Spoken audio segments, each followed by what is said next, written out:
পদ্মা নদীতে ভয়াবহ বাস দুর্ঘটনায় শোকের ছায়া নেমেছে।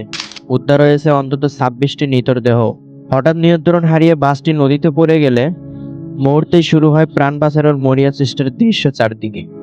স্থানীয় জেলেরা ও উদ্ধারকর্মীরা দ্রুত এগিয়ে এসে উদ্ধার অভিযান চালান। সময়ের সঙ্গে পাল্লা দিয়ে খোঁজ চালান নিখোঁজদের। ঘটনার পর পদ্মার পাড়ে স্বজনদের কান্না আর আহাজারি হৃদয় বিদারক পরিস্থিতি তৈরি করে। শোক ছড়িয়ে পড়ে পুরো এলাকায়। উদ্ধারকৃতদের মধ্যে নারী ও শিশুও রয়েছে, যা এই ঘটনার বেদনা আরো গভীর করে তুলেছে সবার কাছে। প্রাথমিকভাবে ধারণা করা হচ্ছে অতিরিক্ত গতি বা যান্ত্রিক ত্রুটি হতে পারে এই মর্মান্তিক ঘটনার মূল কারণ। প্রশাসন তদন্ত শুরু করেছে এবং ভবিষ্যতে এমন দুর্ঘটনা এড়াতে কঠোর নিরাপত্তা ব্যবস্থার আশ্বাস দিয়েছে সংশ্লিষ্ট কর্তৃপক্ষ।